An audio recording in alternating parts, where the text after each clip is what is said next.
Hi, and welcome. We all know why you're here. You're here for part of the new series that I'm calling Who the Fuck Did I Marry?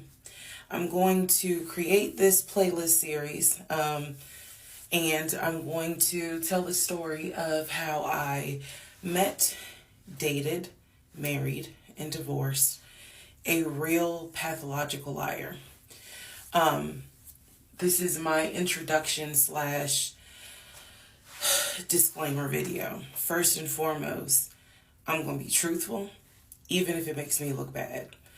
I'm going to be honest, but I'm also not going to be disrespectful to anyone that was involved. I'm not going to use people's real names because I don't have their permission to do so, and this sister does not want any sort of litigation. I will tell you off the top, I have a sense of humor and I have sarcasm. So things that you see me laughing at, none of this is funny. But in order to get through it, I have to laugh. If I cry, I cry. I'm human. I'm a woman. This was traumatic. I'm going to do the best I can to upload as much of the story as I can, because I know people get so annoyed with the follow for part 4, follow me for part 17. I'm just going to do the best I can to keep uploading the videos each at a time. I'm going to go in order from the time we met until the time I got our divorce decree in the mail. So that is a lot of time to cover. Please give me the grace to just get it out. It may not be all in one day. It may not be all in 2 days.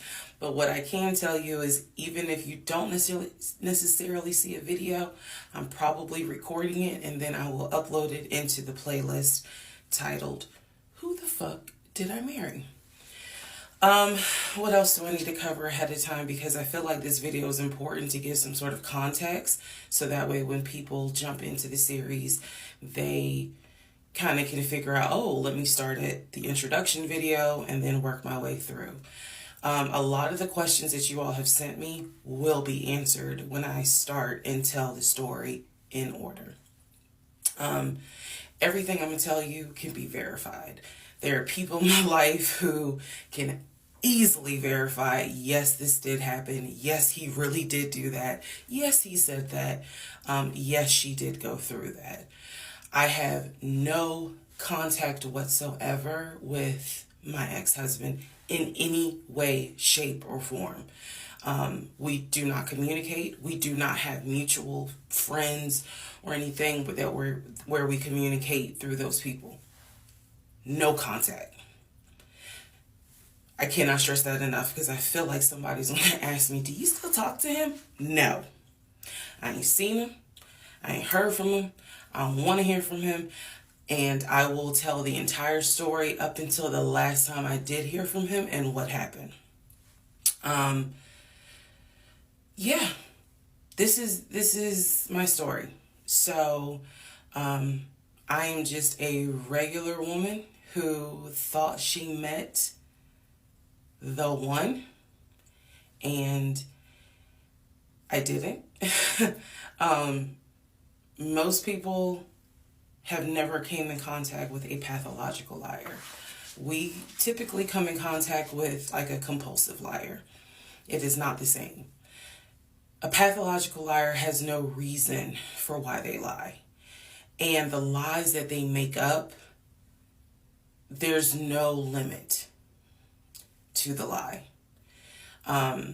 I was once a psychology major in undergrad. I didn't graduate with a psychology degree, but I'm very comfortable saying that he was a pathological liar. He was a narcissist. And yes, there was some in my opinion, mental health issues going on.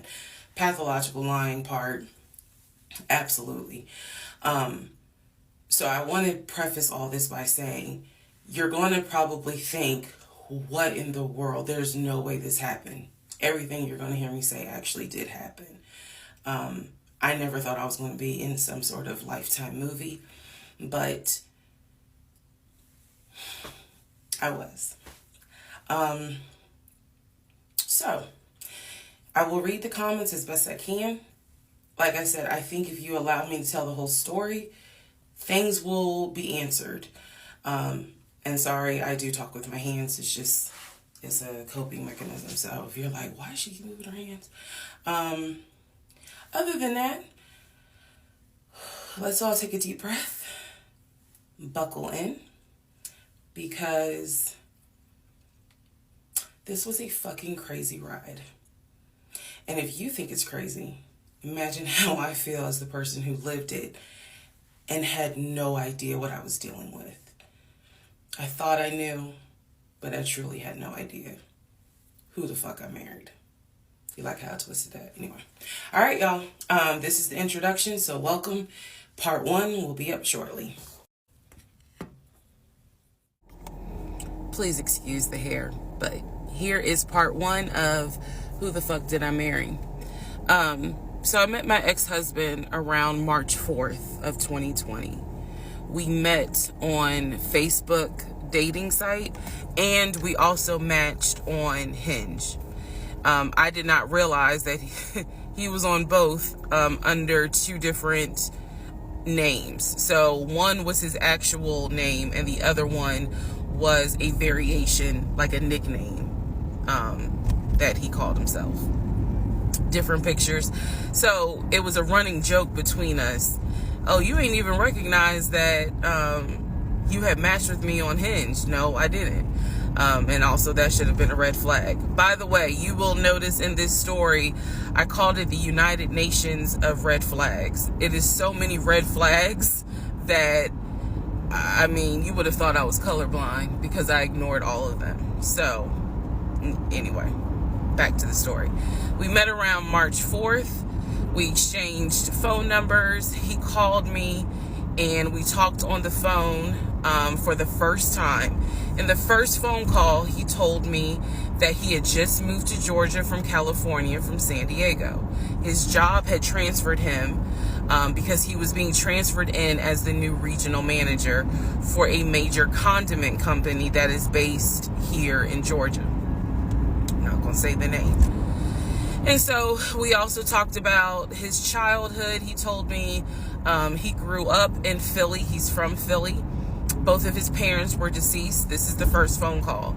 Both of his parents were deceased. His father was a Philadelphia police officer. His mom was a teacher. He also told me he briefly lived in Augusta with his family. He had 2 brothers and 2 sisters. He also had 2 half-brothers on his dad's side. First phone call. So I'm just giving you guys the backstory. This was the first phone call we had. So we talked about family. We talked about friends. We talked about our jobs. At the time, I was working at Georgia State Patrol. And he knew this, and he just thought that was like, wow, you know, so you work with troopers all day. Yes, I did. Also in that phone call, he explained to me that he used to play football. He explained that he used to play arena football. I know nothing about arena football. I know about NFL. I know about college. Go Dogs. But I don't know anything about arena football. So he explained to me that he used to play arena football. He used to work at Apple in the off season of arena football. And I remember thinking on that phone call, oh, okay, you know, like, good for you. I don't know anything about arena football. And I believe I did tell him that. I don't know anything about arena football. That'll come into play later on. So he told me, you know, I just moved here. My job is paying for my housing and they're helping me to look for a house. He was like, right now I'm in Gwinnett County, but I'm trying to look for a house, ideally in Atlanta, like Brookhaven, Sandy Springs. He was like, I really would like to move out there. And so I thought, you know, that's great. You know, you're looking to get a house. You just moved here. He was like, I don't really know too many people here because I spend all my time at work and, you know, this job is really demanding. So that was our first phone call. We talked more. He talked a lot, which took me by surprise because I'm not really used to men talking more than me. he eventually asked me out on a date. Our first date was set for Saturday, March 7th, 2020. He asked me what was my favorite restaurant. I said Cheesecake Factory. And so we agreed to go out at the Cheesecake Factory in a location that was in between. I lived in Clayton County at the time. He lived in Gwinnett County. I realized that if you don't know anything about Metro Atlanta, that makes no sense. But basically, we lived about 45 minutes apart. So we agreed to meet at the Cheesecake Factory over at Perimeter Mall, which is in an area, Sandy Springs, Dunwoody area. I was excited. Like, I called my friends and was like, I got a date, blah, blah, blah. We'll see how it goes. First conversation was good. Hopefully he looks like his pictures, because, that's always an issue with online dating. Hopefully he looks like his pictures.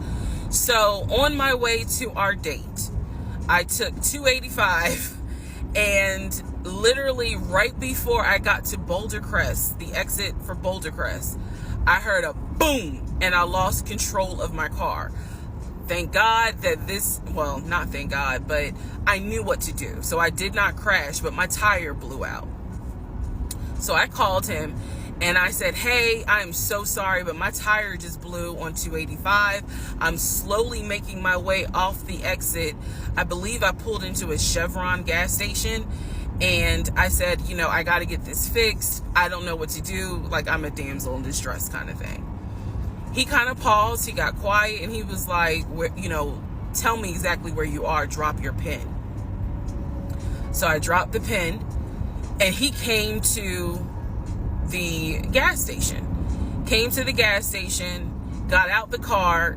And I was so relieved that he actually looked like his pictures, that I was like, oh my God, he's actually attractive, because he's like 6'4", 6'5".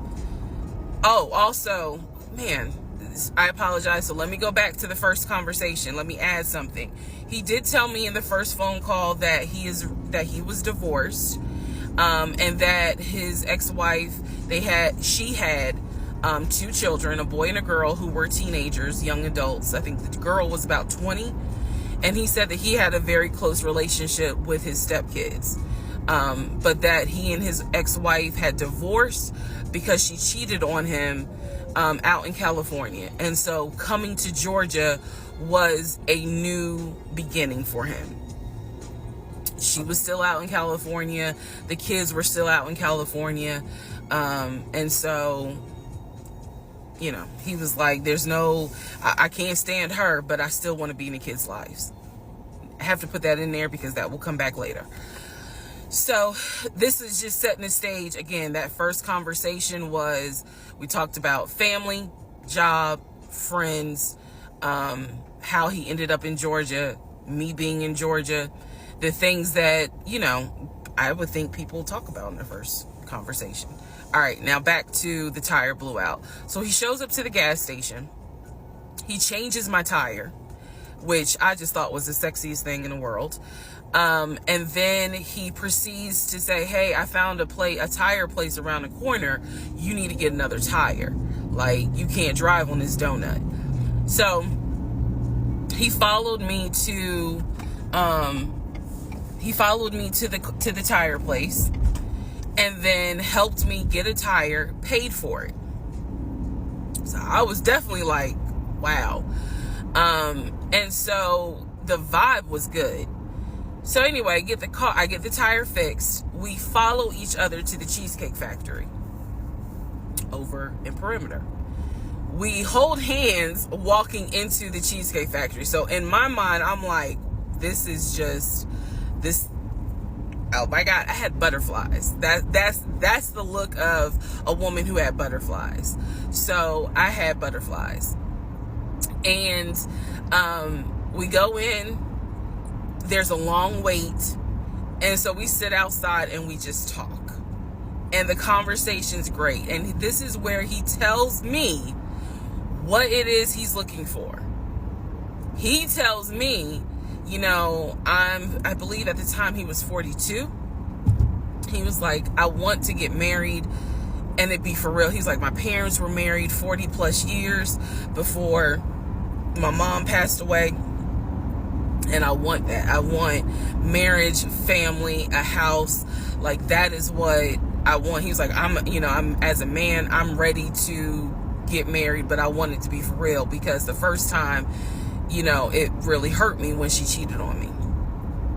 So he's telling me everything that I wanted to hear. And so he was like, what is it that you want? And I said pretty much the same thing. I was like, I'm ready to get married. Definitely want to have a family. And I want to marry my best friend. So we both put on the table that we wanted marriage. And this is the end of part 1. All right. Who the fuck did I marry? Part 2. So we both put on the table what it is that we wanted. We both had established we were dating for marriage. We were not dating just to date. We were not trying to be friends with benefits and none of that. So the dinner at Cheesecake Factory went really well. We laughed, we joked, we talked about people, which is kind of up my alley, my sense of humor. It was a good vibe. So at the end of the date, at the end of dinner, we sat in his car and he played this song for me by John Legend. I don't know the name of the song. By the time this video posts, I will put the name at the bottom. I can't remember the song. I just remember that John Legend was talking about, I think I met my wife tonight. And I thought it was a sign. So I was like, oh my God. So anyway, we ended up sitting in the car talking just about life and experiences until about midnight. So during this conversation, he again is telling me how it was, what it was like living in California, how he went out there. He went to San Diego State. He played football for San Diego State. He talked about how, he loved it out there, so he stayed. That's when he joined the company. And then he explained that he also did arena football, but only did it for about 2 or 3 years. He claims that while he was doing arena football, the team that he was on won a championship. But again, keep in mind, I don't know anything about arena football. So I was like, okay, I didn't know that they had championships. And he was like, he got a little offended, like, yeah, they got championships. And, he was on that team. So he talked to me about how he worked at Apple. He worked something in the IT area of Apple, but it within the store. Again, it was one of those, it's like when I tell people I used to work at Amazon. I really wasn't paying much attention to it. Why? So we talked about all that. We talked deeply into what happened with the ex-wife. It's because I asked. He was not volunteering all this information. So in other words, I get very uncomfortable when men start talking about their ex a lot. That's not what happened. I was asking questions because I was really trying to figure out, okay, are you ready for a relationship, or are you still missing her? So we talked about that. We talked about my exes. That was a mistake I made because I talked about how I dated at one point in time somebody I worked with. That will come back later. And he seemed real cool about it. He was like, that was before me and blah, blah, blah. So the conversation was good. Midnight comes and I go home. Yes, I went home. We ended up talking. Mind you, our first date was March 7th. And within about 2.5 weeks, Brian Kemp, our governor, shut Georgia down. We were going to be on lockdown. So during those 2.5 weeks, we talked every day. We went out again at Red Lobster. I remember Red Lobster. But everything was going great. The issue was, where are we going to quarantine? So the question was, are we going to quarantine at his place, which he had like a studio type of situation. Like, it clearly, where he was staying, I was like, it's like a studio apartment, but he kept telling me, like, this is temporary because I'm looking for a house. Like, he showed me the email from a woman who worked at the company where she was out on maternity leave, but she was putting him in contact with a realtor to help him find a townhome or a single family house. So I was just like, okay, this is definitely temporary. Like, he's not trying to stay here long term. And she was apologizing in the email. I'm so sorry, you know, this should have been taken care of before you got here, but it wasn't, da da da da da. I saw the email. I read it. I read the email. So the decision was, we're going to quarantine at the studio, or we're going to quarantine in my house? First mistake I made. Well, there's a lot, but this was a mistake I made. So ladies, caution moment. During one of our dates, because keep in mind, in those 2 weeks, we were seeing each other quite a bit. Nothing physical or anything like that. Just two people who I thought were really on some, all right, let's see if this is going to grow into something. He came to my house. When he came to my house, I had a 3-bedroom, 2.5-bath townhome. He was in a studio. Now, I'm telling you guys all of this in order of how it happened. So some things I'm probably going to insert what I was thinking and the mistake I made. Can I turn this off? No. Okay, I still need that. And I say that to say that I did not realize inviting him to my home probably made his eyes go, oh shit, she's a keeper. She got this 3-bedroom, 2.5-bath townhouse, and I'm in like a little studio. Yeah, let me go ahead and pursue this. What I need to do to quarantine here. The decision was made, quarantine at my house. So the state went on lockdown. He came and stayed with me in my home, and for the most part, in the initial beginning, it was fine. It was fine. The reason why I hesitate is because I grew up in the church. So for me, it was really like an internal struggle of, bruh, you always said you would never live with a guy unless he was your husband. And now you living with a dude and he ain't your husband. Like, it was a struggle for me because I knew better. And don't come for me. I'm just telling you the way I grew up. It was like that. It was not sitting right with me. But at the same time, I didn't want to quarantine by myself. I did not want to. So there we go. So he moved in. We talked about the bills. Let me clear something up that I said in the other video where I said he paid all the bills. He paid all the household bills. He did not pay my car payment, my cell phone, or my car insurance. He paid the rent, because my rent at the time was less than $1,000. He paid the utility bills. And so when he's telling me that he's a regional manager, I was like, wow, okay, so you got money. And so he paid all the household bills. So my check really was just taking care of me, myself, and I. And I am not, this is where it's not going to make me look good, but it's the truth. It was intoxicating to not have to worry financially about how to pay the bills.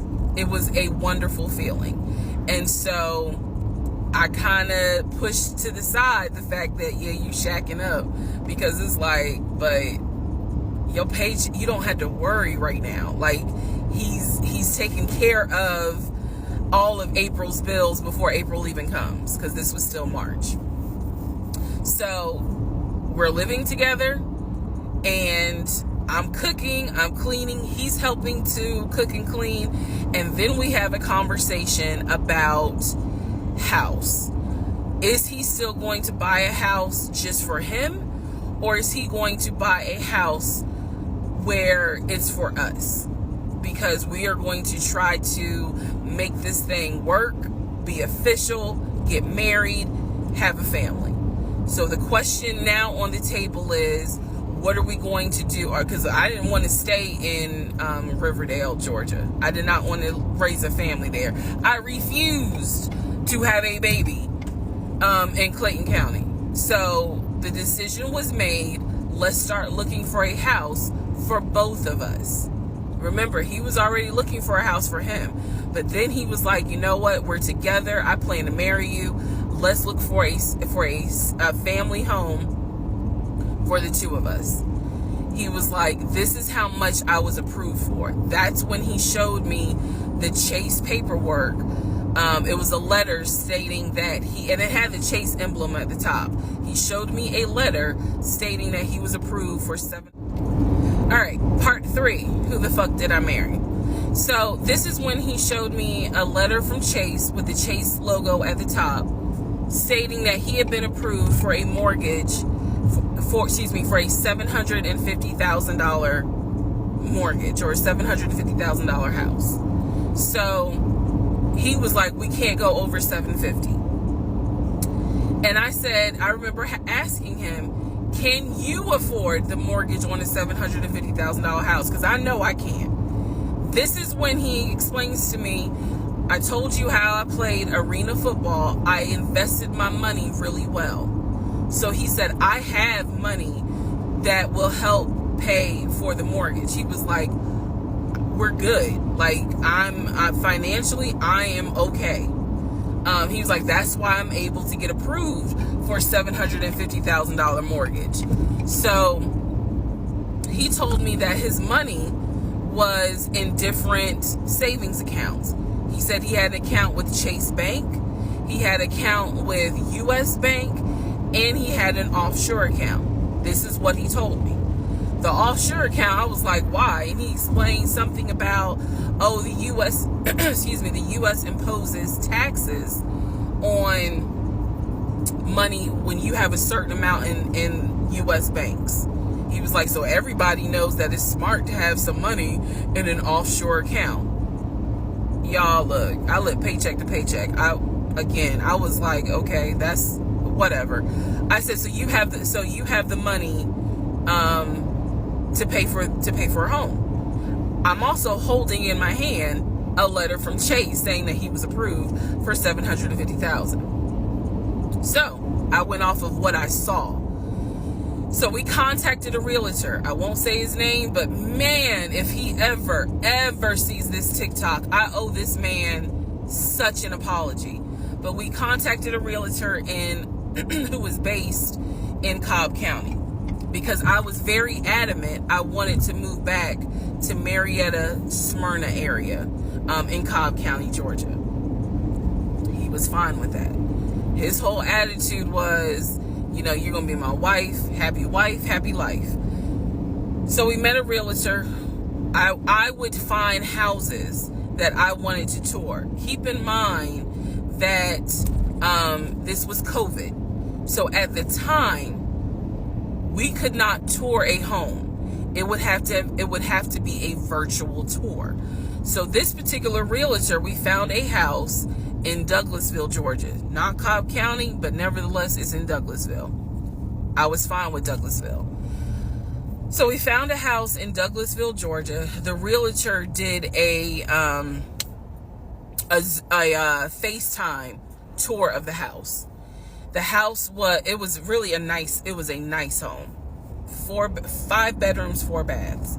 So we did a FaceTime tour of the home, and the home was listed, I believe, roughly 400 and something thousand.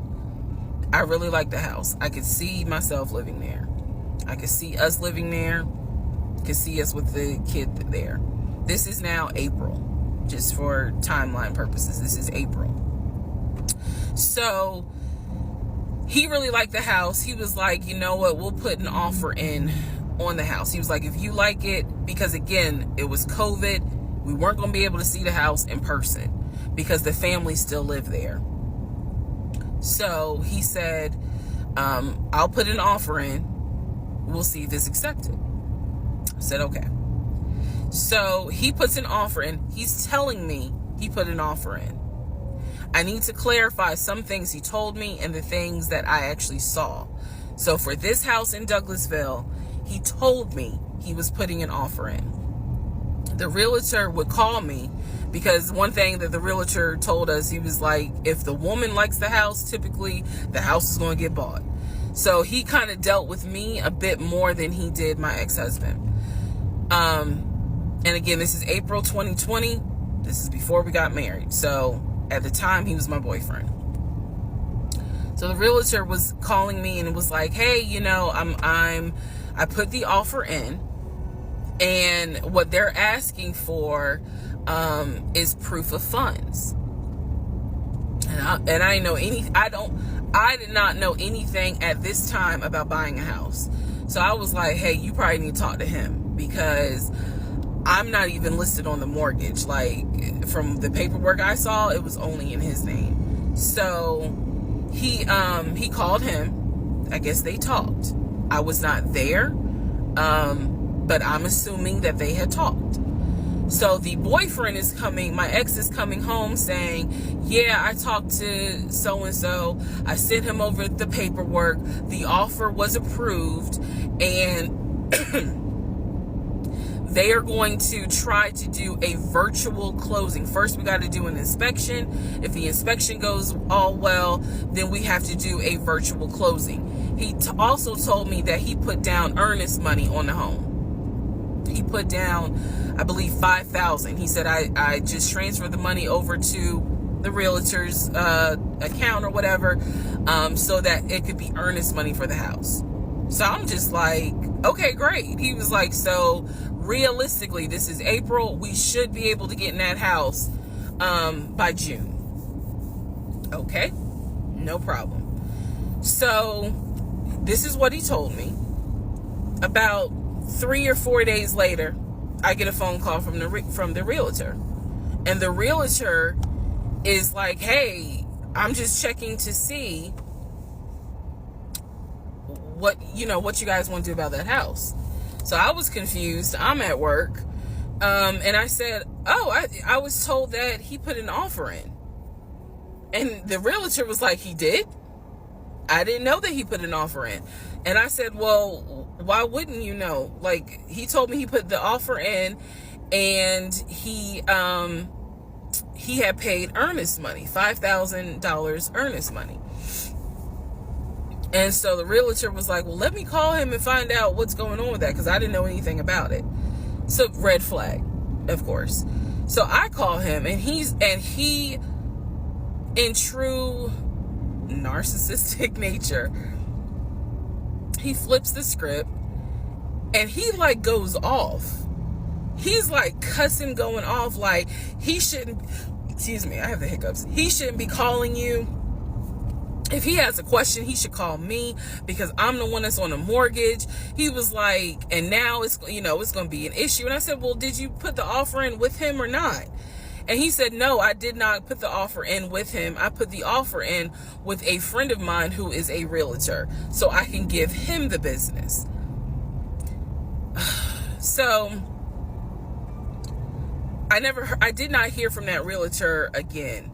So I was just like, is the house under contract or is it not? He was like, yes, the house is under contract. This is how crazy things work out. About 3 days later, on realtor.com, I'm looking at the house because I was trying to figure out in my mind how I'm gonna decorate. It shows the house is under contract. So, showed my boyfriend. My boyfriend's like, I told you it was under contract. He was like, I did you not believe me? And I ain't had the heart to say, hell no, I didn't believe you. Like, it seemed too good to be true. But once I saw the house was under contract, I absolutely believe that, okay, it's under contract with him. Like, yeah, we're about to do inspection. We are about to move. And so we had driven by the house because, again, keep in mind, a family's still living there. So we had driven by the house. At this point, he was like, I want us to start looking for furniture so that way we can go ahead and order it. So when it's time to move, the furniture is ready, because, it takes like 6 to 8 weeks sometimes for furniture to be delivered if they don't have it in stock. Like, he was very methodical and planning and saying, this is what we need to do. So we started going to Home Depot, Lowe's, because we had a printout of what the sellers were going to take. They were going to take the appliances. He had a printout. Let me be clear. He had a printout. So it said on there that they were going to take the appliances.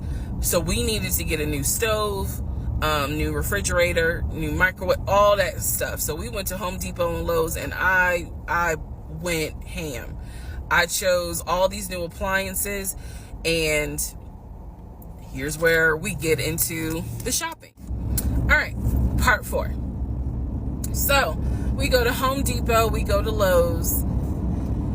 I'm choosing all these appliances. He's taking pictures of the SKU number. We have representatives helping us, and he basically explained to them, hey, we're buying a house. We should be closing sometime in June. Can we order this stuff now? Can I put a hold on it? Like, what can we do? Because we're not ready for delivery. I stood there as the Home Depot rep said, we can hold it in our warehouse. Like, you can buy something and we can hold it.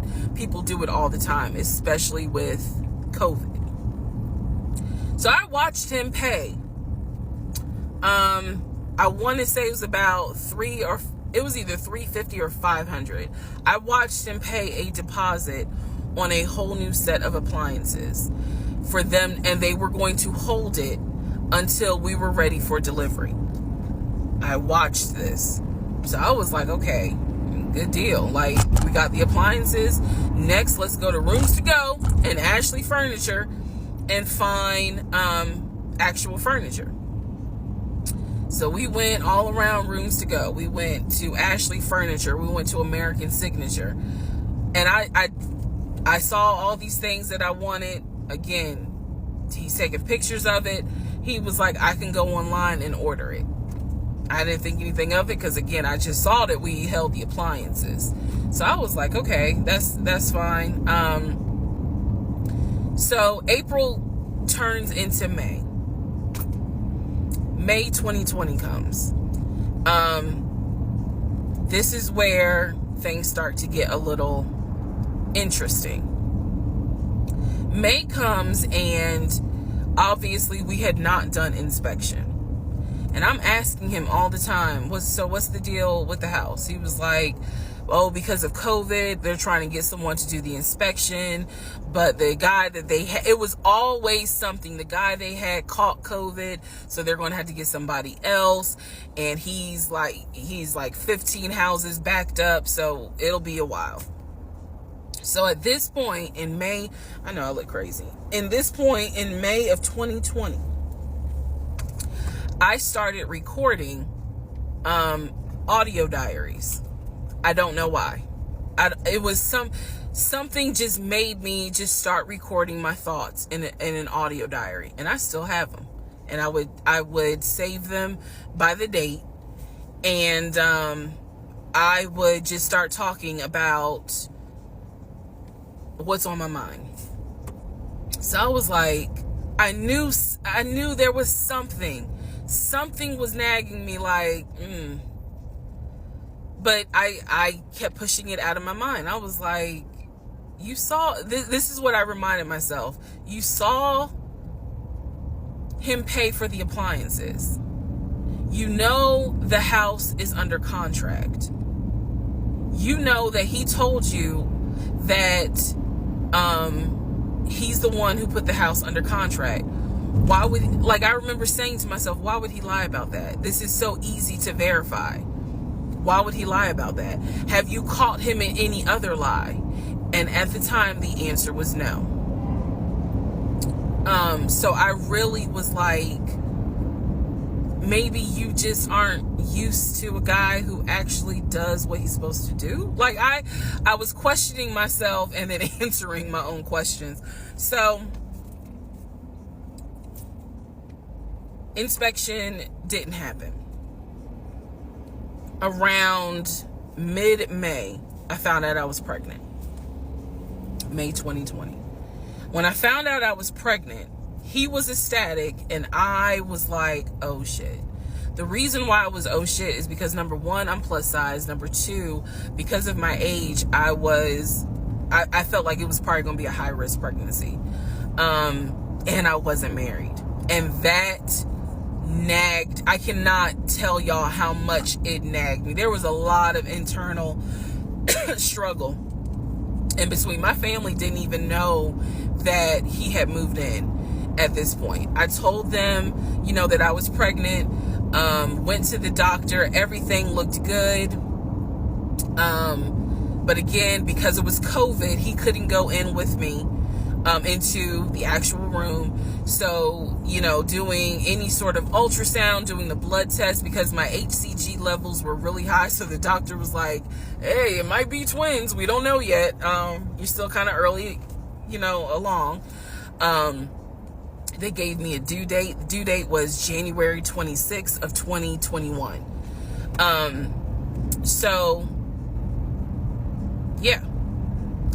May, found out I was pregnant. So there was now more of a push into, we got to get a house. We got to get the fuck up out of here. I'm not having a baby in Riverdale. Okay? Nothing against Riverdale, but I ain't having a baby in Riverdale. So we need to find out what's going on with this house. And so he was on top of it. He had an answer for everything. He was like, I'm gonna call and find out what's going on, blah, blah, blah.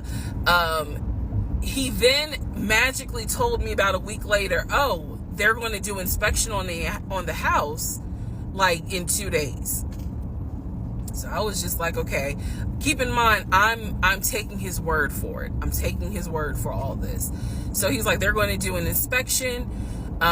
Once we get the inspection report back, then we will know what we're going to be responsible for. What are we getting ourselves into?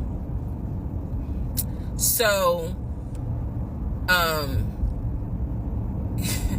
guess they did an inspection. He showed me an inspection report.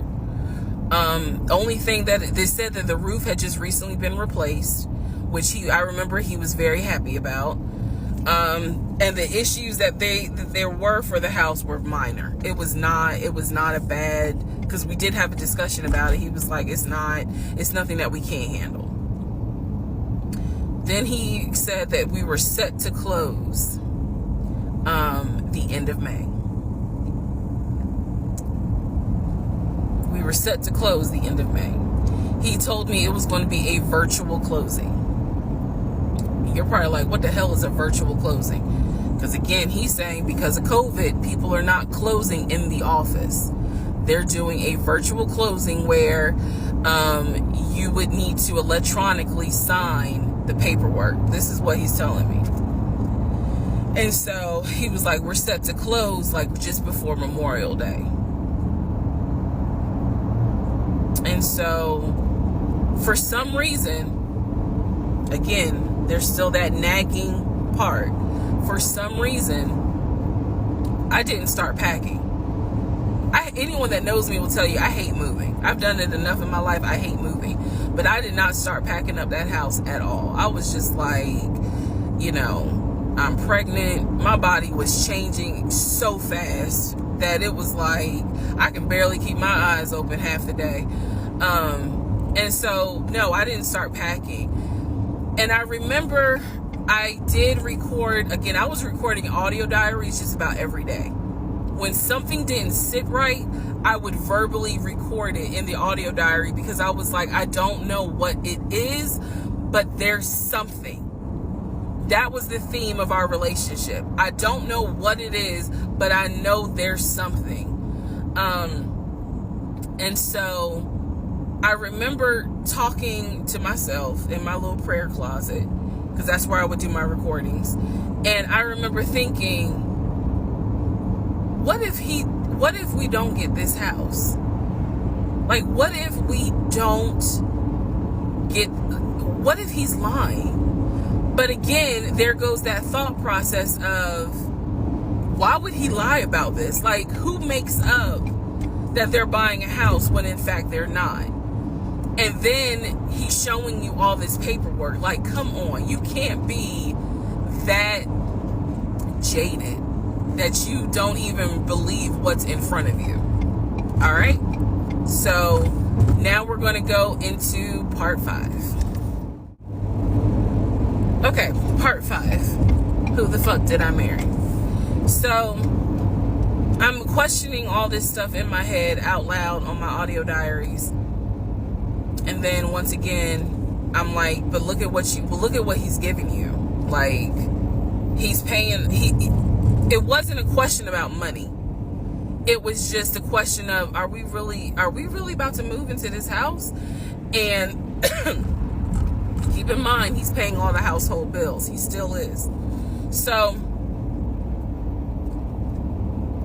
we were supposed to close before Memorial Day. We didn't. There was an excuse. There was always an excuse with him. Always an excuse. And I didn't know enough about the process to question stuff because I really wasn't involved the way I should have been. And it was giving me a lot of anxiety. So I'm pregnant with a lot of anxiety. And if I'm gonna be 100% honest with y'all, I was not expecting that I was probably going to have a healthy pregnancy because I was stressed. And what I was stressed about is I didn't know what was going on because I wasn't really involved the way that a normal relationship would be involved. Just being honest. So we did not close. We move now into June. This is now going into June. Around June 5th, I looked at the house again on Realtor.com. I don't know what made me do it other than, and I don't mean to sound super spiritual. I know that people are like, you know, you may or may not believe in God, but I'm telling you, I believe with all my heart.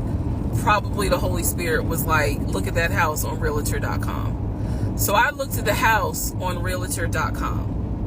This was around June 5th. It showed that the house was off the market.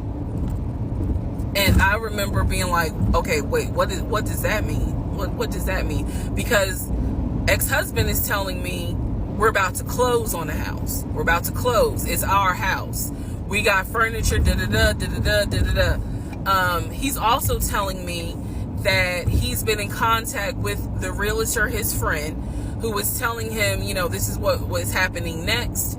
Here's what's going on. So the guy that we initially worked with apparently is completely out of the picture. But again, I was not heavily involved. So I'm just like, let me look at the house. I see it's off market. What the fuck does off market mean? Like, now I'm really freaking out. So it shows the name of the real estate agent for the seller. I don't remember her name. I called her and I said, you know, I said, my husband and I, even though I wasn't married, my husband and I were looking at this house at 123 Main Street. And we really wanted to tour it, but now I'm showing it's off market. Is it not available? Or, you know, I pulled that card and she was like, oh, no, ma'am. The home closed yesterday. It closed June 4th. Again, there are certain dates I just remember. And I said, oh, it closed June 4th? I was like, really? And she said, yes, ma'am. She was like, my sellers sold the house. And I was like, oh, man, okay. Well, I said, my husband and I really wanted, you know, we love the pictures of it. And we're getting ready to start a family. So I would have loved to have been able to, have the opportunity to see it. I asked her something. I don't remember the specific question I asked her. And I know why I asked the question, because I was anticipating that my boyfriend at the time was going to have some sort of excuse. So I asked her something about the buyers. And I remember, and somehow, again, forgive me, I don't remember the question I asked her. But the answer was that it was an older white couple. older white couple. So I get off the phone with her. I record an audio diary, and in the audio diary, I specifically say, okay, there is no house. He's going to have to get out of this lie somehow. Because now I realize, at the very least, he was lying about him being the one who was under contract. I knew enough about that. So I was like, what, how was he going to get out of this? Again, I've listened to the audio diary in 2024. I literally said in that audio diary, how is he going to get out of this lie? And I was trying to think of ways on how he's going to do it. And something said to me, because I say it on the audio diary, I said, he's going to say it's a bad deal. And he's going to say he wants to pull out. Y'all keep in mind, I am pregnant. So I had a decision to make. As ugly as this decision was, I made the decision, you're about to have a baby with this man. He's paying all the household bills. Let him get out of the lie. And that's what I did. I purposely made the decision that I knew he was going to come back, and I knew he was going to give me some bullshit on why he couldn't buy the house, because he didn't know that I knew that house is already sold. The house is already sold. And this is the part where I said, I'm gonna be honest, even though it's gonna make me look bad, because most women in their right mind would have been like, I'm out. And I didn't. So, sure enough, he came home. He didn't really say anything that day. The next day I asked him about the house. And he said, my friend, the realtor, he was like, I'm talking to him because something's going on with the interest rate. And when he said that, I felt so much relief, because I knew that I had been prepared for, he's going to give you some bullshit. So when he said there's something with the interest rate, I said, you know what? If this is literally what I said, y'all. If the interest rate isn't good, then we shouldn't move there. We should probably let this house go. We should cancel whatever furniture we ordered, or, appliances, and let's just look for another house. I said, I would like to be moved before the end of the year. I said, I really don't want to be 9 months pregnant moving into a house. I would like to be done with this before then. And the way I said it was so calm, and he was like, okay. He was like, I'm gonna call the friend, the realtor, and tell him I'm backing out of the house, and I'm gonna see if I can get my earnest money back. And I remember looking at him. I was standing in the kitchen, and I cocked my head to the side, and I said, okay, get your earnest money back, and let's find another house. And so that's how that first house fell through. So, fast forward, I keep looking at this to see how much time I have, because they only give you 10 minutes. So this is part 5, part 6 is coming up, but subsequently, what ends up happening the next week, which is mid-June, I was at work, and I started cramping, started bleeding, and at this point, my doctor, I had just had an ultrasound earlier that day, so I went to work, because the ultrasound was fine. I went to work, and the cramping and the bleeding started, and I started crying because I kind of knew what was going on. And my doctor had called me and told me that when they did the ultrasound, they did not see a heartbeat. So she was like, this pregnancy is not going to be viable. So I'm crying hysterical. And now we're going to get into part 6.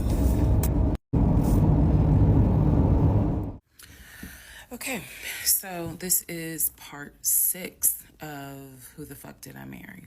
So, where we left off.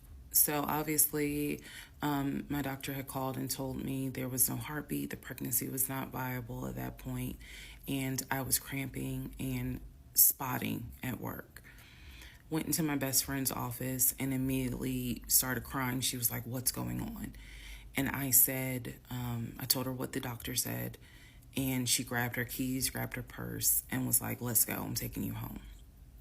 On my way home, I called my boyfriend and told him what the doctor said, and he was like, "I'll meet you at home." So he was coming from Duluth, went straight home.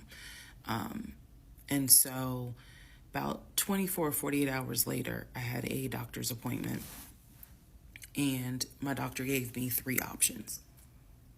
First option, let everything happen naturally. Your body will expel the fetus on its own. Second option, you can take a pill which will induce expelling the fetus at home.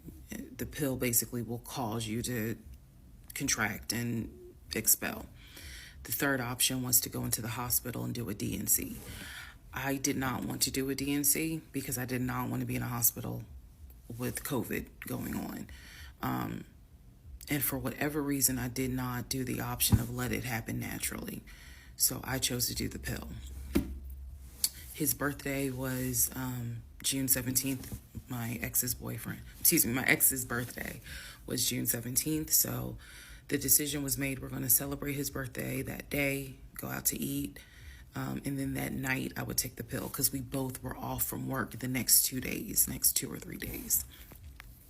So went out to eat to try to celebrate as best we could, and then took the pill that night. That night was the most traumatic, excruciating pain I've ever put my body through. I do not recommend any woman, if prayerfully you don't have to go through that, but I don't recommend taking that pill. If you don't have to, don't do it. I spent the whole night in the bathroom just crying in so much pain.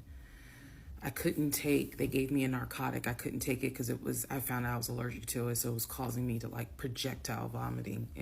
It was a mess. So, and he was right there. You know, he was scared that he needed to take me to the ER. But in the morning, the pain kind of subsided. So about 72 hours later, I had another doctor's appointment where the purpose of this appointment was to do an ultrasound to see if everything had passed. Everything did not pass. So because of that, my doctor was like, we're going to have to do a D&C. My D&C was scheduled for the first week of July. My boyfriend, my ex, was going to take me. That was always the plan. 2 days before my procedure, he comes home and tells me that he is up for a promotion. He's up to be promoted to VP. Because of this, the president of the company, is coming in, and it was going to be this huge business meeting he had to go to. The business meeting was scheduled for the day of my surgery. And so I'm throwing a fit because I was like, you there's no way you can do that meeting. Like, I need you to take me to the hospital and all this other stuff. And so he offered to have his sister take me to the hospital. Apparently his sister lived in Douglasville. I was like, no, because I've never met her. Like, I'm not having a stranger take me to the hospital. No, this is a private situation. I don't want to do that, blah, blah, blah. So my aunt had offered to take me. And then my friend who took me home from work had offered to take me. So at that point, we get into an argument because he's like, my sister is, you about your family, so why can't she step in? And I was like, nah, because I don't know her. Period. I don't know her. So So my friend offers to take me to the hospital because I was all distressed that he's saying he has a business meeting and he can't take me. So I remember being on I-75 on the connector on the phone with her crying because I was so embarrassed that he wasn't going to be the one to take me and that I was needing to rely on someone else to take me to the hospital in order to get a D&C done. And she was really great. She was like, girl, this is why you have a village. Like, it's okay. Things happen. The world is crazy right now. I will take you. You're going to be okay. So he did not take me to the hospital for my D&C. My friend did. She could not stay because of COVID protocol.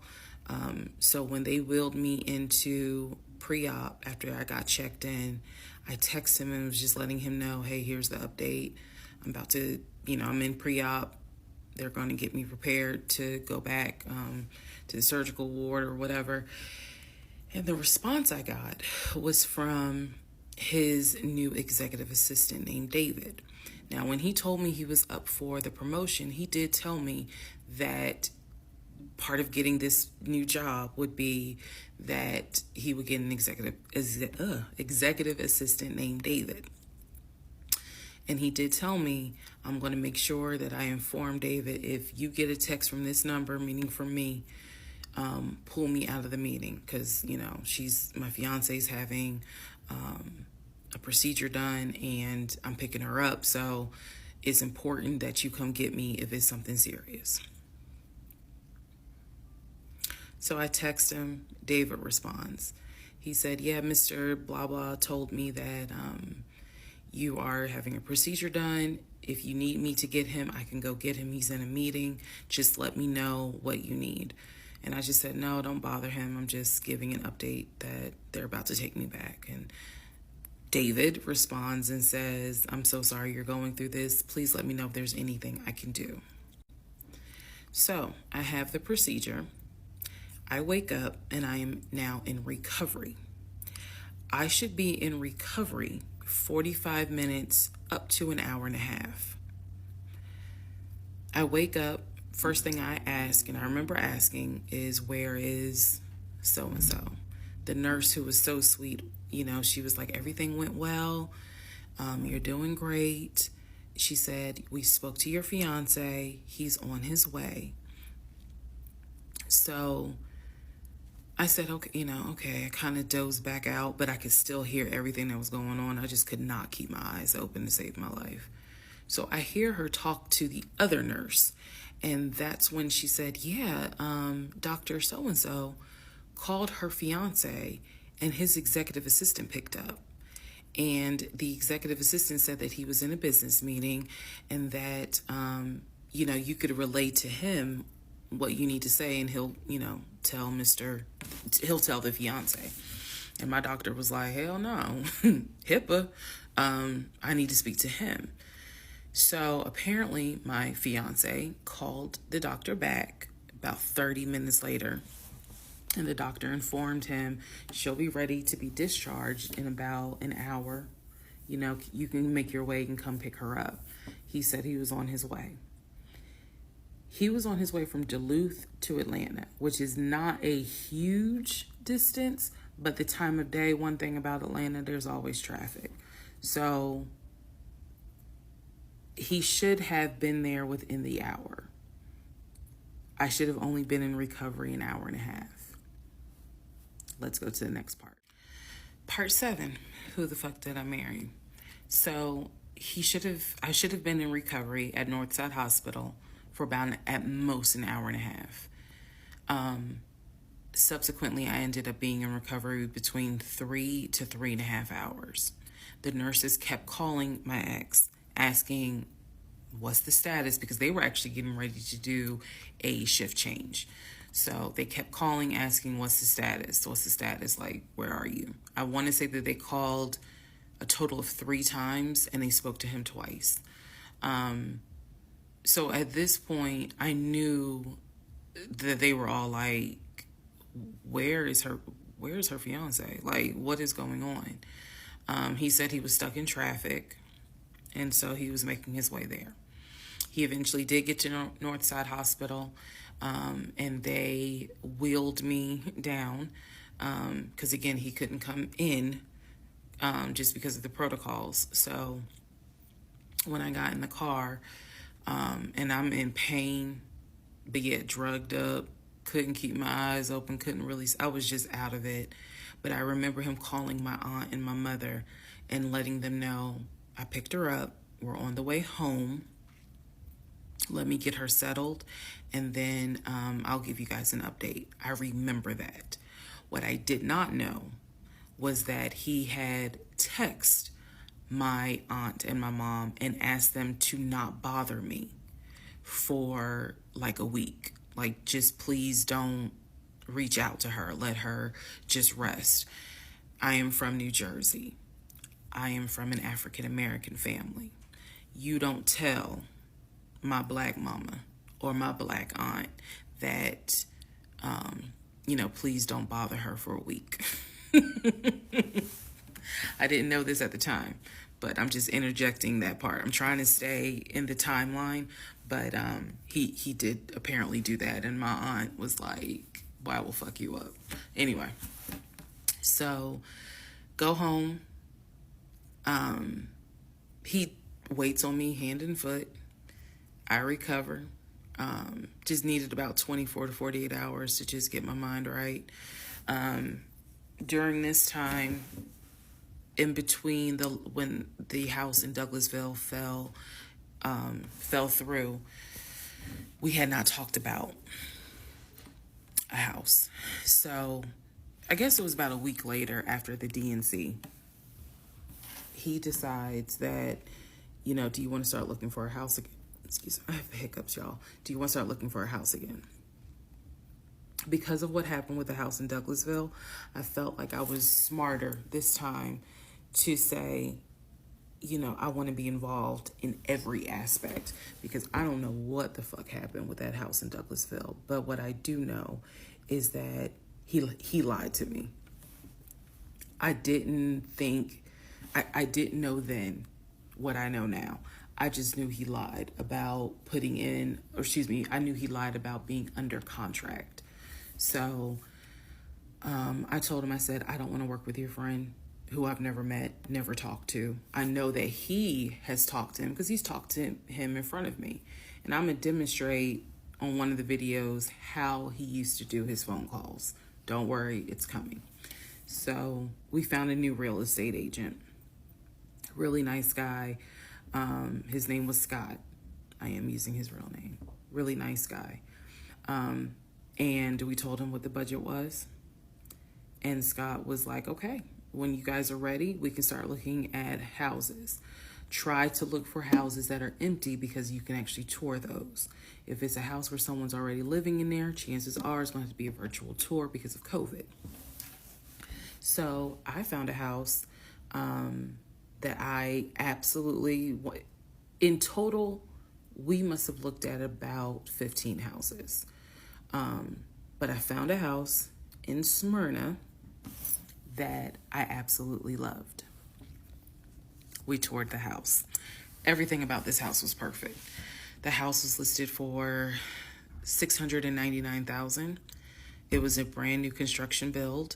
The only issue was that the basement was not finished, and he wanted the basement to be his man cave. Again, I went with him to tour this house.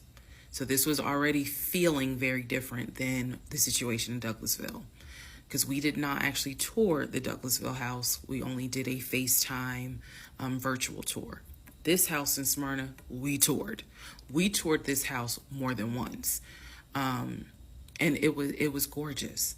Fucking gorgeous. So we talked about it. He said that he had the money. Again, the price was $699. He said he felt comfortable putting in an all-cash offer. If you remember on the videos before, he told me he had money in his savings from when he played football. So when he said an all-cash offer, even I knew you got that kind of money? Like, where you can cut a cashier's check for $699,000? And he told me he did.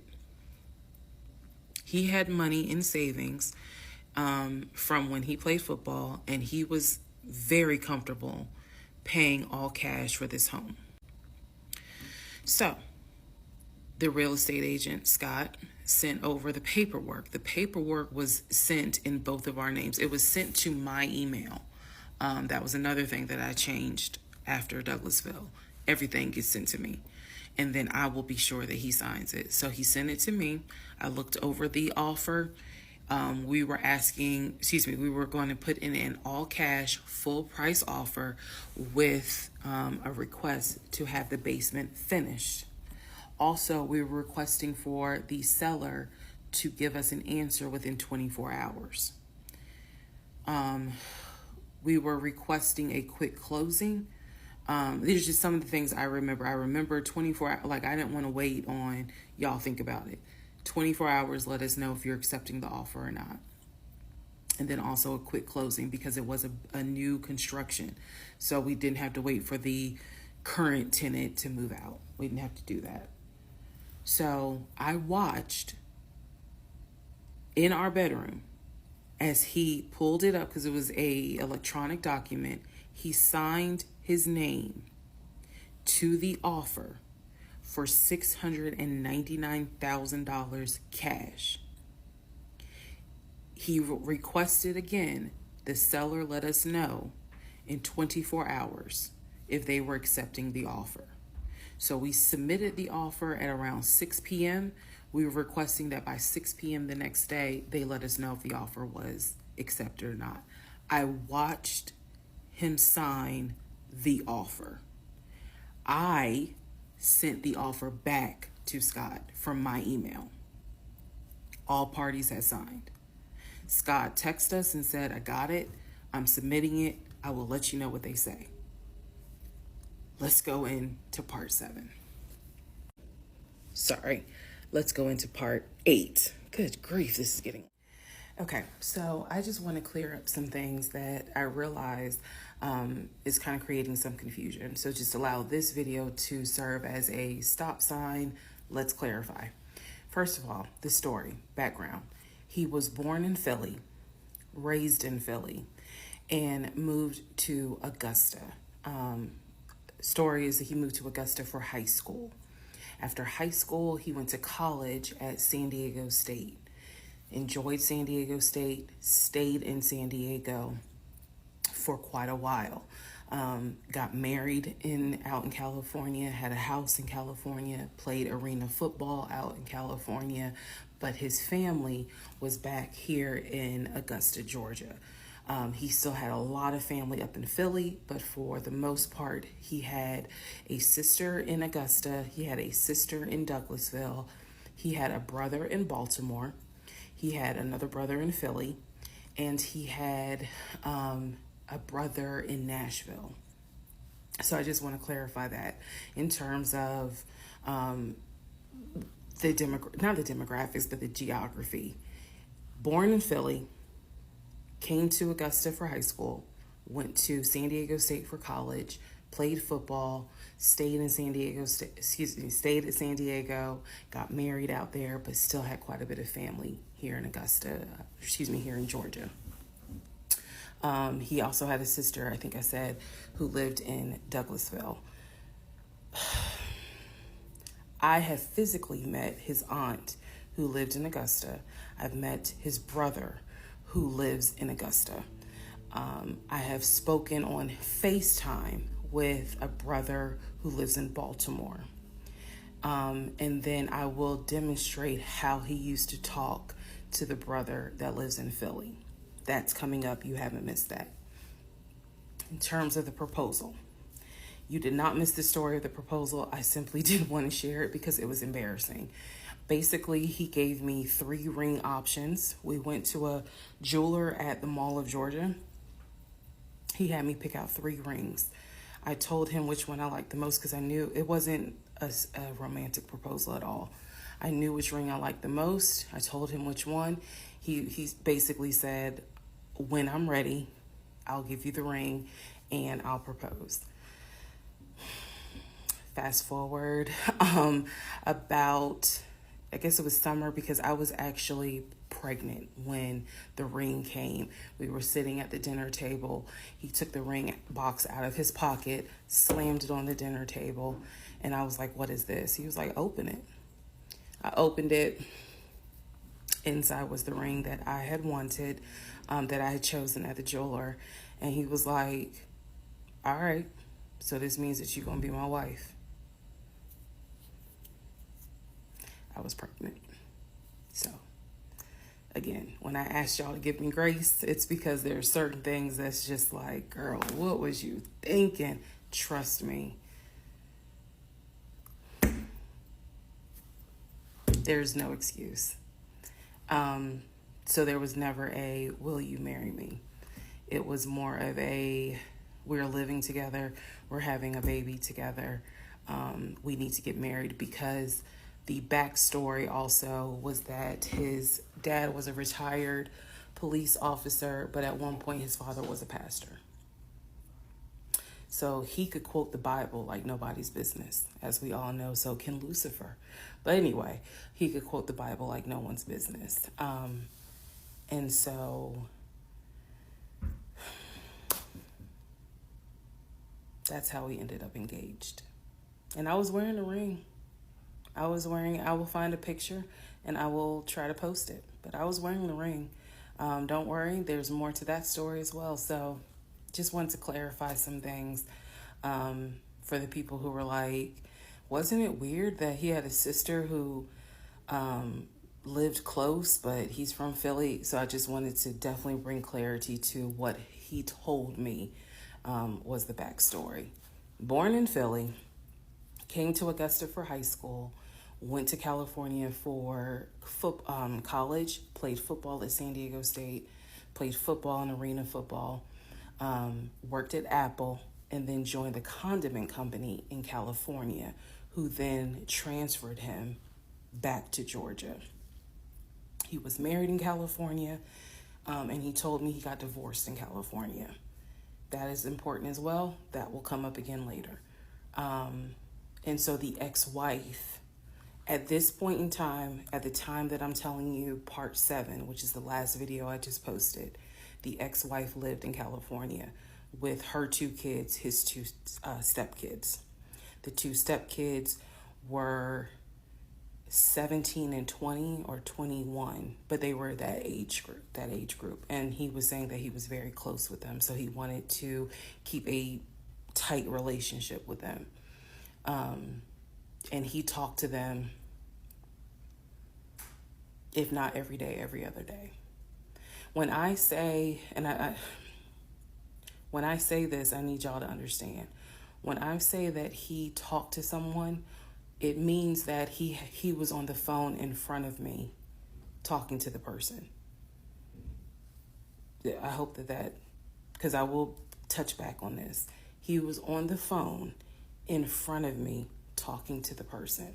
So he talked to his siblings every day.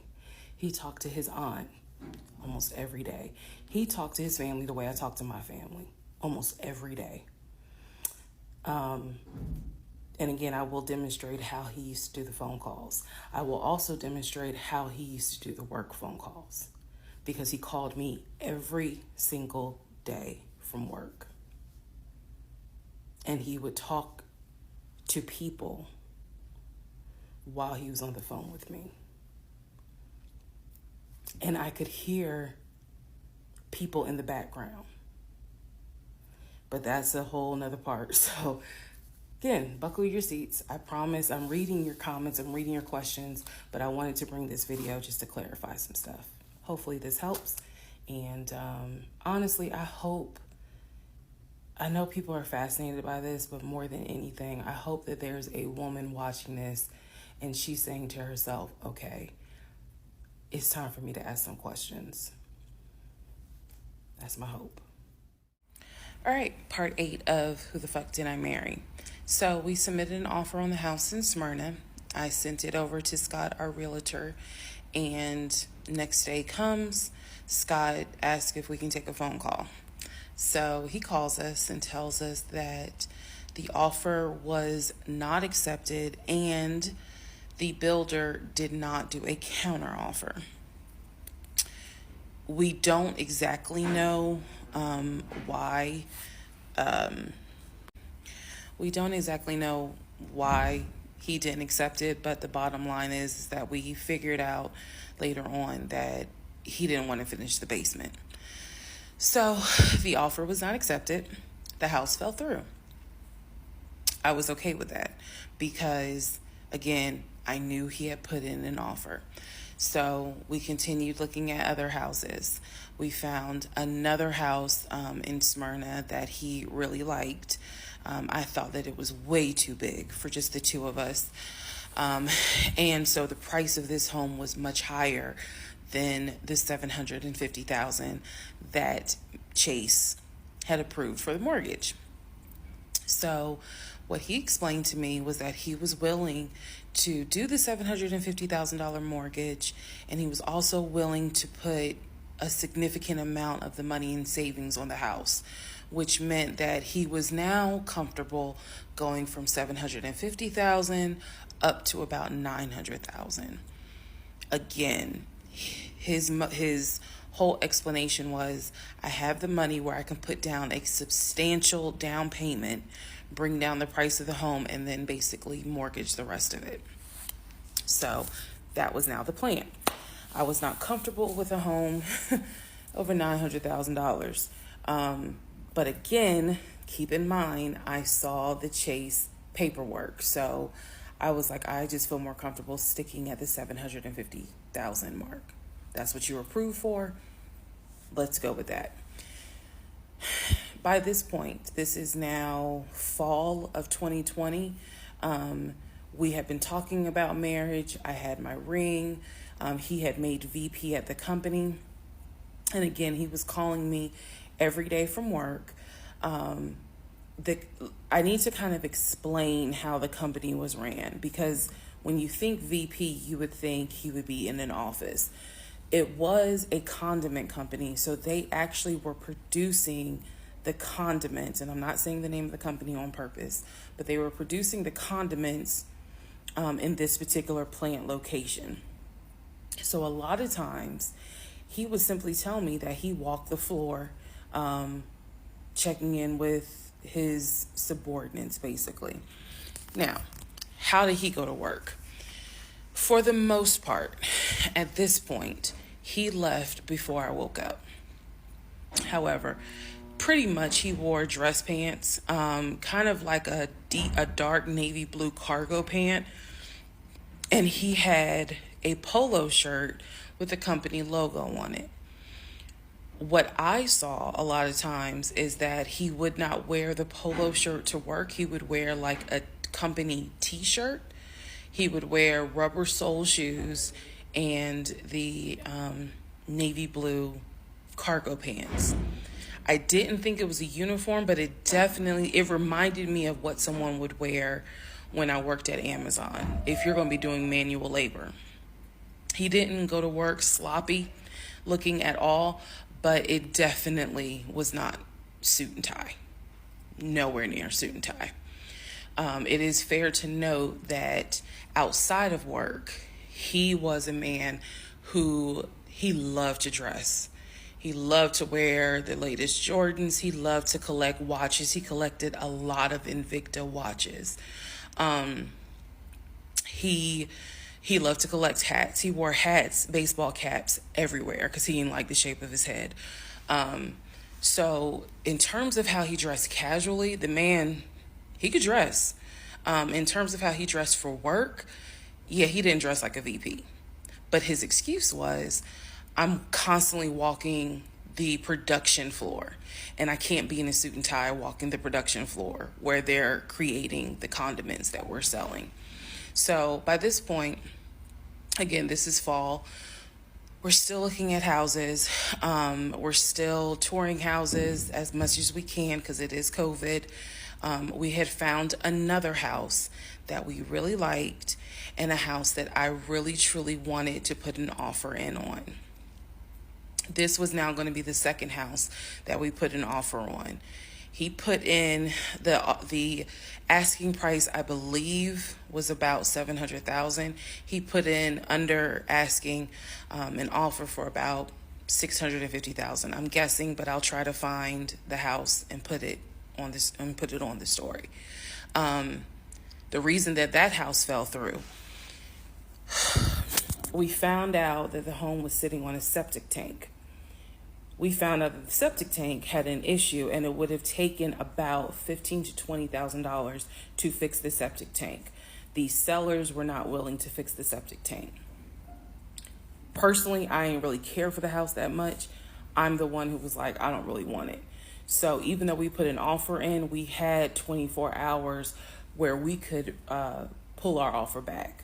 And so we did. Once we found out, I believe it was in the disclosure. And if you're a realtor, please feel free to tell me if I'm using the wrong terminology. But I believe it was in the disclosure that they told us the septic tank needs to be replaced.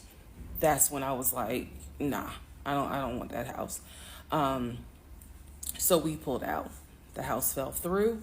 And so I was fine with it because, again, I was heavily involved. I saw him sign the offer. I knew every step of what was going on.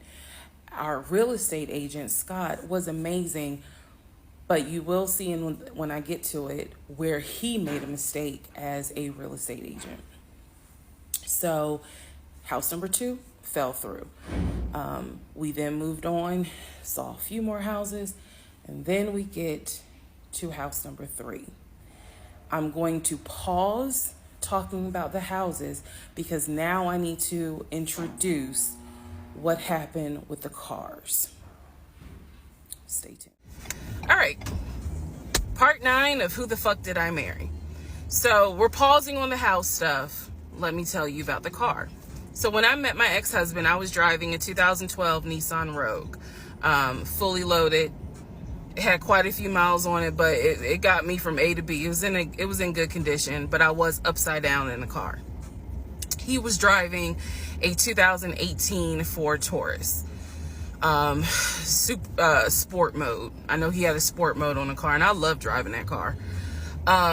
When he told me how he was a regional manager, he told me that one of the perks that came with the job was that he would be getting a company car. And so we spent time going to Range Rover of South Atlanta. We spent time going to Jaguar. We spent time going to BMW. We spent time going to Ford, which was on Mount Zion in Morrow, if you all are familiar with that area. He test drove a whole lot of cars. In the end, he decided on a BMW sedan. I was there when he test drove the car. I got in the car with him. I loved it. And he explained to the salesperson, I'm getting a company car. I need to get a printout of the full price of the car, tax, tag, and title. Because what my company is going to do is wire over the money for the car. The salesperson was like, okay, apparently that happens a lot. So he gave him a printout with the tax, tag, and title for the car. In front of me and the salesperson, he called the person in the finance department for his job. Obviously, I have no idea what this person's name is, but he called the person. He explained to them, this is the amount of money. He said the president of the company, so-and-so, has authorized for him to get a car, not spending more than, I think, $90,000 tax, tag, and title. The BMW came out to just under $90,000. And so I remember this conversation so fucking vividly. So he's on the phone in front. I'm sitting down, the salesperson sitting down at their desk, and he's like, they put me on hold. And so he's like, I guess the person comes back and he says, the price of the car is blah, blah, blah. He was like, give me a second and I can send you a picture of that printout that shows tax, tag, and title for the BMW. He gets off the phone. He takes a picture of it. He sends it to whoever. He waits about 10 minutes. He calls the person back. He says, did you get it? Apparently the person did get it. But the person who can actually physically do the wire transfer had gone home for the day. So what he says to the BMW salesperson, he's like, okay, we're going to have to do this tomorrow because so-and-so went home for the day. I don't know who the salesperson is. I can only tell you from my viewpoint what I thought. I had no reason to think this was a lie. I really didn't. Because again, you got to please keep in mind the circumstances that all of this is happening. We're inside the dealership. We're sitting at the desk of this person. He gave us the printout. He's on the phone, doing business, basically saying, look, this is how much money the car is going to cost. He's taking a picture of it. He seemingly is texting someone saying this is how much, this is proof of how much it is. Then he asked the BMW salesperson, I need your wire transfer information. The guy got up, rushed over to, I guess, their finance area to get the bank wire information, because obviously you have to wire it a certain kind of way. Rushes back over, gives it to my ex-husband. My ex-husband's like, okay, first thing in the morning, we will get this wired over, and then, I'll come and pick up the car. My fiance, me, will drive me up here to pick up the car. So we leave. He felt like, because at the time that this all happened, I was pregnant. So he felt like, look, we're about to have a baby. I don't want you driving that Nissan Rogue. I want to get you something more secure, something new. I really wanted a Kia. I really wanted a Kia Telluride. And he was like, well, let's look at the warranty. This man knew a lot about cars. He knew a lot about the warranty. He knew a lot about the depreciation value. And so he did talk to me a lot about what will we get the most for our money. We test drove, when I say we, I test drove a Kia Telluride, a Kia Sorento. He didn't like either of those. He had me test drive a Ford Explorer. He didn't really care for that. Then came time where he really wanted me to get a BMW. He really wanted me to get a BMW X5. So he took me to Global BMW Imports, which, if you know anything about Atlanta, it's off of Cobb Parkway, but you can see it off the highway. I believe 285 is where you can see the Global Imports BMW dealership. He took me there. He had me test drive an X5, an X6. He also had me test drive I think I'm gonna get the numbers wrong, a 525, which was a sedan. I did not like that. I wanted an SUV. I loved driving the BMW. He also had me drive an M-Series, test drive an M-Series. So he was very adamant that I should get a BMW. The reason being is because, according to him, he had a BMW in California when he lived in San Diego. He had a BMW that he loved. It was a white BMW. He showed me pictures of the BMW. So he showed me pictures of this white BMW that he had, and unfortunately, the car got totaled about 2 months before he moved to Georgia. So he had received money, not a lot, but some money to get another car, and he used it to get the Ford Taurus because he was like, I just need a car that's going to get me from A to B until I get into a house and I'm much more settled. For him, he was like, I'm really giving myself 60 days to get settled here in Georgia after moving from California. But then he met me. Again, that's the story. So he had me test drive the BMW. So much so, I loved the BMW. Loved it. I wanted a dark blue BMW with cognac interior. I wanted an X5, and I wanted an M-Series. So I can clearly tell y'all that's exactly the car I wanted. We were online looking for that particular car because not every dealership had it. I was okay with a black BMW if needed. But I really wanted dark blue, and I really wanted that cognac colored interior. So he felt like, I want you to consider all of a sudden an Audi Q8. Let's just see how you like it. If you don't really like it, then we will go back to the BMW. I cannot tell you why he switched up. I can't. But I can tell you he took me to an Audi dealership on Peachtree Industrial. He test drove an Audi, and I test drove an Audi Q8. I loved the Q8.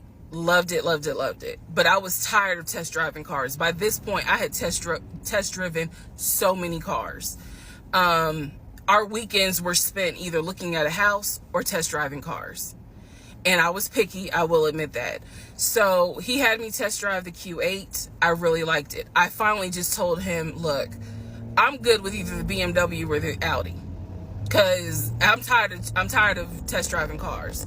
He told my family he was buying me a new car because, keep in mind, let me let y'all know. He had met my family initially on Zoom because, again, we were locked down. He had met my family.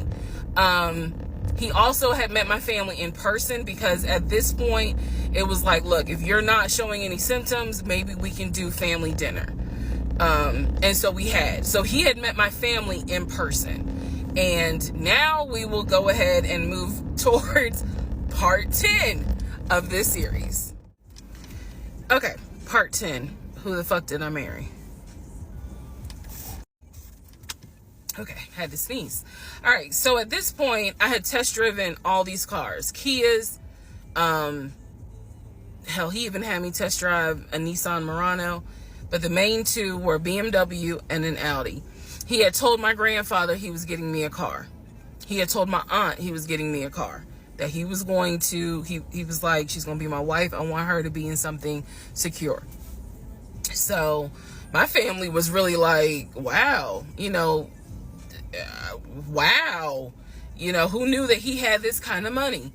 And so I hated the fact that he did that, because anytime he got around my family, here's another red flag to put in the United Nations of red flags. He would always talk about money, and he would always brag. I never realized it in real time. I didn't realize it until I was out of the situation. He always bragged about the fact that he could fight, the fact that he had money, and the fact that he played football. Those are the three things he always bragged about. Back to the cars. So I told him, I was like, pick one between the BMW and the Audi, because you said you buying it. So pick one. So this man chose the Audi. So he takes me to the dealership. I wanted a white Q8. He does give me the printout of how much it's going to cost, tax, tag, and title, to get this Q8. Gentleman who's helping us gives him the printout. He's saying he's going to pay this money for the car out of the savings account that's offshore. That's the story. That's what he's saying. So he apparently is asking the guy, is there a holding fee? Can I pay a holding fee to secure this car while I'm working to get the money transferred? Because obviously with COVID, it's going to take long for the banks to transfer the money. Side note, I need everyone to understand, one of the reasons why he was able to get away with the stuff he got away with is because we were on lockdown. It's crazy because it's now 2024, but I don't know, do we all remember how it seemed like a lot of stuff stopped in 2020? Now, keep in mind, that's not an excuse I'm making, because shit still got done. But in terms of business as usual just was not happening in 2020 at this time.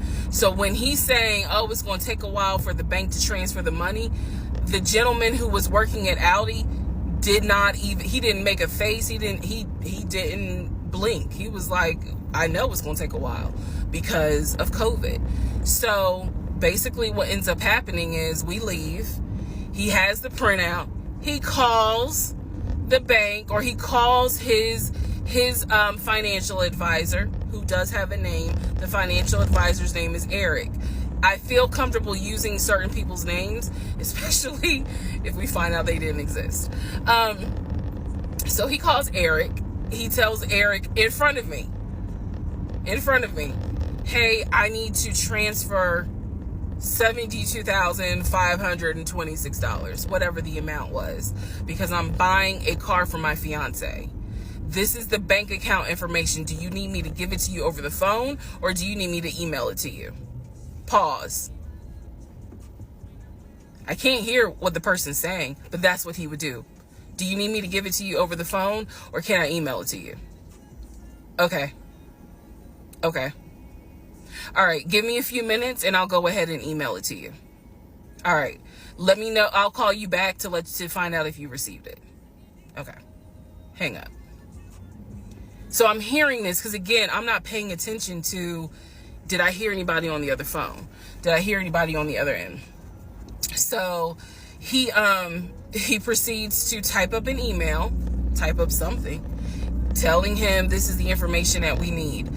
I didn't think anything of it. He called me at work the next day to tell me that the money was sent to Audi, that he called Audi and he confirmed with Audi that they received the money.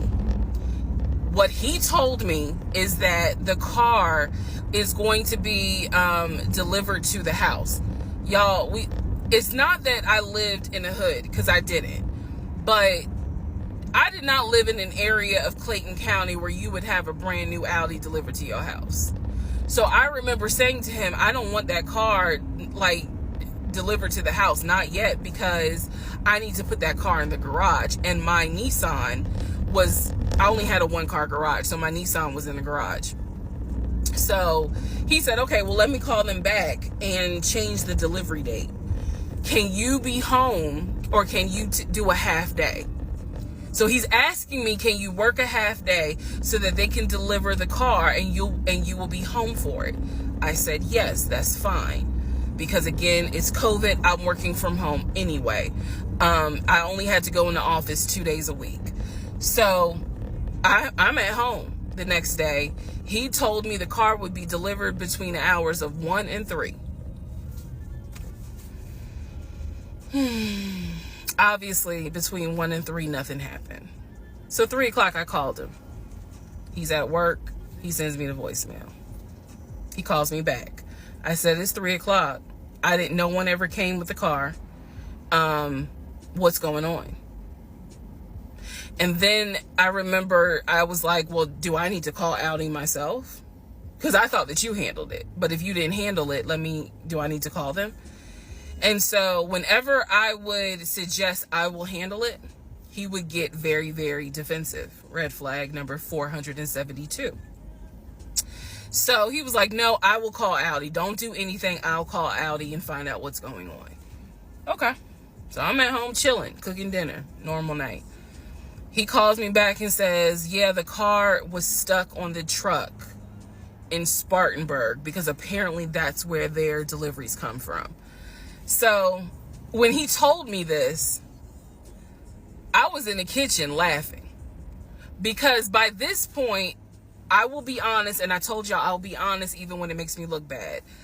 I was guilty of, on one hand, I believed him, and on the other hand, I was like, let me see what lie he come up with. Let me just see. But keep in mind, my brain was really not rationalizing, not comprehending how deep the lie was. I just thought that no one told him the car was going to be delivered, and he made that up. I had no idea how deep the lie went. So he said, the car's in Spartanburg. It should be delivered this weekend. The weekend came, he had a whole other excuse. I don't remember what the exact excuse was as to why the car was never delivered. I do remember we got into an argument, and I was like, don't even worry about it.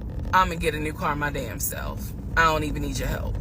Which is probably one of the worst things you can tell a narcissist, because they love to be the hero, it's all about them. But I was like, don't even worry about it. I'll get when I have the money to get a car myself, I'll do it.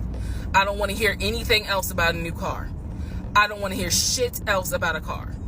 Because at this point, I was spending way too much time trying to figure out, are we getting a car? Are we getting a house? Like, what the fuck is going on?